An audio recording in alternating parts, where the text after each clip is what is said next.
राख जे आऊंगा मारी जगह रोक जे, होता है ना, है कहीं ना कहीं सभी का, हाँ मारी जगह रोक जो हो, मैं जगह रोकिन रख जो तो बस अब तो लक्ष्मी जी भी लेट हो गई और देखा ब्रह्मा जी, विष्णु जी, हनुमान जी, जगदम्बे माता सबने अपनी अपनी जगह रोक ली। अरे मैं कहाँ जाऊँ, मैं कहाँ जाऊँ? हनुमान जी महाराज ने कहा हमें क्या पता कहाँ जाओ, हमने तो कब से बोला चलो चलो चलो, आप ही लेट कर रही थी। है? कहीं कहीं बार तो बस भी छूट जाती है तैयार होने के चक्कर में। ये पति देव बेचारे चलनी जल्दी चलनी जल्दी चलनी, और यहाँ आई दी हूँ आई दी हूँ आई दी हूँ, बस छूटेगी। लक्ष्मी जी कहने लगी अब मैं कहाँ जाऊँ, मैं कहाँ जाऊँ? देवी देवता कहने लगे हमें क्या पता कहाँ जाओ, हमने तो अपनी अपनी जगह बुक कर ली है, हमने तो अपनी अपनी जगह रोक ली है, अब तुम जानो ने तुम्हारा काम जाने। लक्ष्मी जी ने पूरी गौ माता के अंदर देखा, हर जगह देवी देवता, 33 कोटि देवी देवता, ये बेचारी रह गई है, अब मैं क्या करूं? अब कोई जगह नहीं थी तो जाने लगी लौट करके, लेकिन फिर देखा तो गौ माता ने उस समय गोबर किया था, गौ माता ने उस समय गोबर किया था, तो लक्ष्मी जी गोबर में जाकर के बैठ गई है? कहते हैं कि कोई भी यज्ञ हो, कोई भी अनुष्ठान हो, आपने सब कुछ किया, आपने करोड़ों रुपया लगाया, आपने करोड़ों रुपया लगाया, लेकिन आपने देशी गौ माता के गोबर से नहीं लीपा तो आपको बहुत थोड़ा ही पुण्य मिलेगा, पूरा पुण्य नहीं मिलेगा। कोई भी यज्ञ हो, कोई भी अनुष्ठान हो, कोई भी धार्मिक कार्यक्रम हो, देशी गौ माता के गोबर से लीपना चाहिए। अगर नहीं लीपोगे ना तो पुण्य नहीं मिलता है, कुछ पुण्य नहीं मिलता है, बहुत कम पुण्य मिलता है। अगर पूरा पुण्य चाहते हो तो कोई भी अनुष्ठान हो, जप हो, कर्म हो, है बहुत सुंदर धार्मिक आयोजन हो, यज्ञ अनुष्ठान हो, कथा हो, तो थोड़ा बहुत तो कम से कम देसी गौ माता के गोबर से लीपे, क्योंकि उसके अंदर लक्ष्मी का वास है, लक्ष्मी जी की जगह ही वो है? लक्ष्मी जी का वास है, तो गोबर से लीपना चाहिए। कोई भी धार्मिक आयोजन पूरे नहीं होते, कोई भी अनुष्ठान पूरा नहीं हो सकता उनके गोबर से लीपे बिना। गौ माता की बहुत बड़ी महिमा है। हम क्या कहते हैं, छोटे बच्चे को नजर लग जाती है ना तो माताएं काजल लगाती है और कहती भी है कि गौ माता की पूंछ का झाड़ा दे दो, 7 बार सिर से घुमा दो, नजर मिट जाएगी। वास्तव में सत्य बात है, क्योंकि हनुमान जी महाराज बैठे हुए हैं पूंछ में, गौ माता की पूंछ में हनुमान जी महाराज का वास है।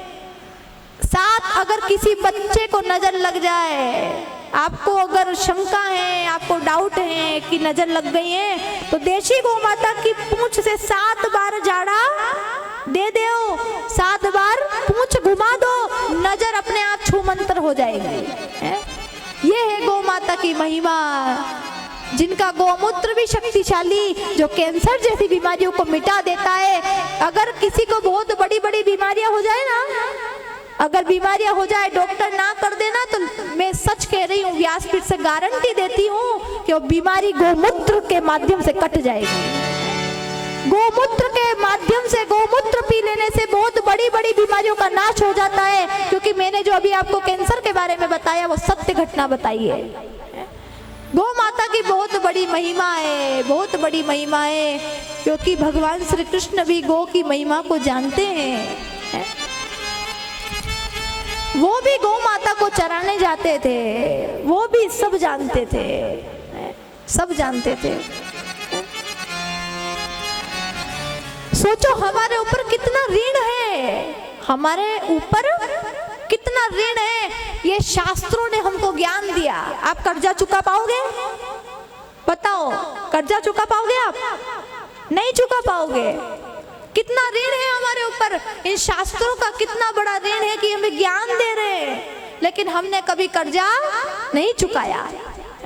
सोचो कि जल के देवता वो हमें जल दे रहे हैं, हमने उनका कभी ऋण चुकाया? कभी नहीं चुकाया। सूर्य देव प्रकाश दे रहे हैं, हमने कभी उनका ऋण चुकाया? कभी नहीं चुकाया, ना चुका पाएंगे। अब यहाँ देखो ना, परमात्मा की कितनी बड़ी कृपा है कि सूर्य देव कितनी बड़ी लाइट है, पूरे संसार को प्रकाश देते हैं, पूरे संसार को प्रकाशित करते हैं सूर्य देव। वरुण देव पूरे संसार को जल देते हैं, लेकिन कोई भी ऋण नहीं चुका पाता। शास्त्र सभी को ज्ञान देते हैं, लेकिन कोई भी ऋण नहीं चुका पाता। चुका पाता है? नहीं चुका पाता है। लेकिन हमारे घर में लाइट आती है तो उसका तो चुकाना पड़ता है, चुकाना पड़ता है ना। लाइट आती है तुम्हारे घर में तो बिल देना पड़ता है कि नहीं देना पड़ता है? बताओ, कि बिना बिल से हो जाता है? देना पड़ता है ना। किसी का 1000 आया महीने का तो देना पड़े, किसी का 2000 आया देना पड़े, किसी का 3000 6000 तक भी आ जाता है कभी कभी। कितना भी आए पर देना पड़ता है, देना पड़ता है ना। यहाँ तो बिल देना पड़ता है। अब पानी आता है, घर में नल आते हैं, उसका भी देना पड़ता है, देना पड़ता है ना। उसका भी तो ऋण देना पड़ता है। तो हमने देवी देवताओं को कभी ऋण दिया?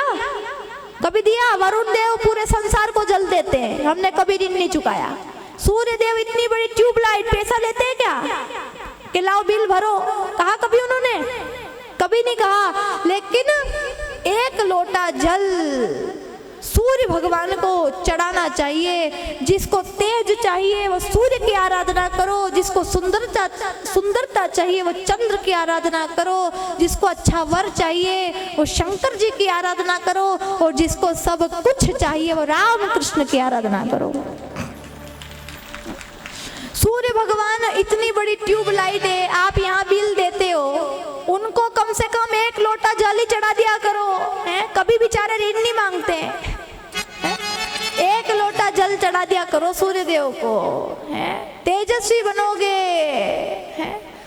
जो व्यक्ति सूर्य देव को जल चढ़ाता है ना, उसके सारे रोग कटते हैं, वो तेजस्वी बनता है, गुणवान बनता है, उसकी उम्र लंबी होती है, रोगों का क्षय हो जाता है। इसलिए जल चढ़ाना चाहिए, इसलिए जल चढ़ाना चाहिए। यहाँ पर सभी के देवता है, वनस्पतियों के देवता अलग हैं, है ना। वनस्पतियों के देवता अलग। माता जी पूजन करने जाते हैं शादी में, अभी तो चल रही होगी शादियाँ। माता जी पूजन करने जाते हैं शादियों में, तो माता जी उसकी देवी है कि नहीं? माता जी उसकी देवी। गणेश पूजन होता है तो गणेश जी उसके देव। कृष्ण जी की आराधना करने का मन है तो कृष्ण जी की तस्वीर सामने रखो, कृष्ण जी की आराधना करो। हनुमान जी की उपासना करने का मन है तो हनुमान जी की उपासना करो, है हनुमान जी की उपासना करो।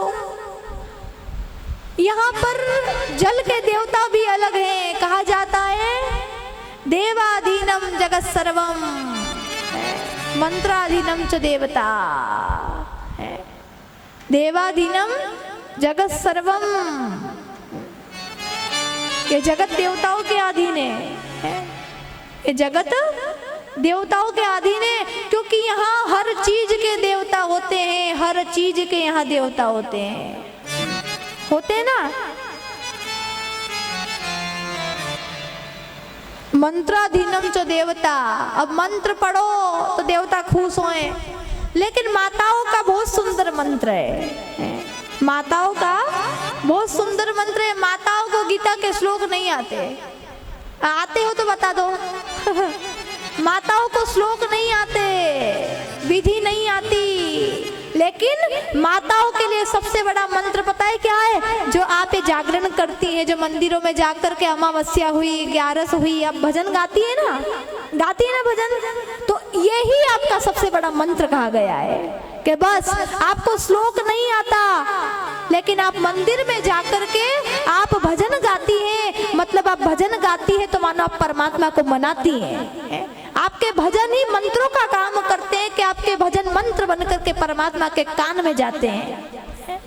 आपको श्लोक नहीं आते तो माताएं भजन गाती हैं, और भजन गाती है मानो परमात्मा को मनाती है।